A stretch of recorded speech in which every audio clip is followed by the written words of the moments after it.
Selanjutnya pada diagram 2, 3 hakim konstitusi, hakim A, hakim B, dan hakim C, sama dengan diagram 1, menyepadankan semua jabatan yang dipilih atau elected official, termasuk pemilihan kepala daerah dengan batas minimum 40 tahun.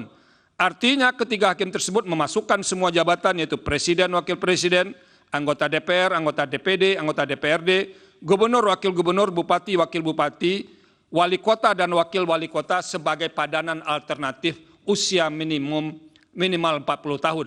Sementara hakim D dan hakim E memilih jabatan yang sangat terbatas, yaitu hanya jabatan gubernur saja.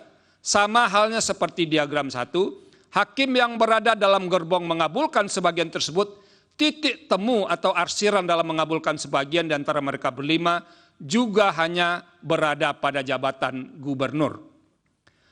Merujuk penjelasan di atas, pilihan jabatan publik berupa elected official termasuk pemilihan kepala daerah, kelimanya berada pada titik singgung atau titik arsir jabatan gubernur. Oleh karena itu, seharusnya amar putusan 5 hakim konstitusi yang berada dalam gerbong mengabulkan sebagian adalah jabatan gubernur. Dengan pilihan amar memaknai pasal 169 huruf Q Undang-Undang 7 2017 menjadi persyaratan menjadi calon presiden dan wakil presiden lelaki berusia paling rendah 40 tahun atau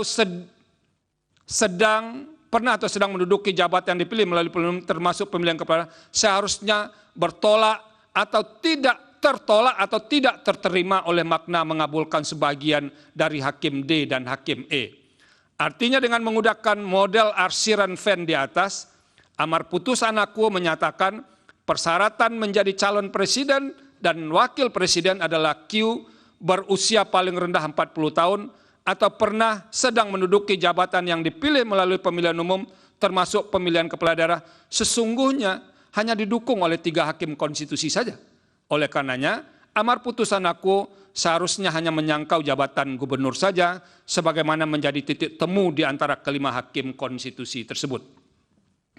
Berkenaan dengan pilihan amar tersebut, perlu saya tambahkan ketika pembahasan di RPH, titik temu atau arsiran termasuk masalah yang menyita waktu dan perdebatan.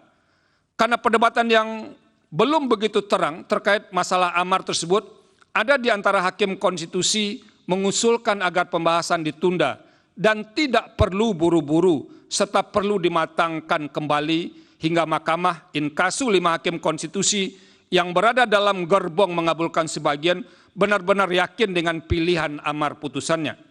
Sekalipun RPH ditunda dan berlangsung lebih lama bagi hakim yang mengusulkan ditunda, hal tersebut tidak akan menunda dan mengganggu tahapan penyelenggaraan pemilihan in casu tahap pemilihan presiden dan wakil presiden. Namun demikian, di antara sebagian hakim yang tergabung dalam gerbong mengabulkan sebagian tersebut, seperti tengah berpacu dengan tahap pemilihan umum presiden dan wakil presiden, sehingga yang bersangkutan terus menorong dan terkesan terlalu bernafsu untuk cepat-cepat memutus perkara aku.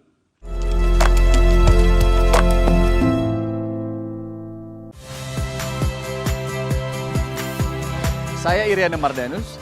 Saksikan program-program Kompas TV melalui siaran digital, pay TV, atau media streaming lainnya. Kompas TV, independen, terpercaya.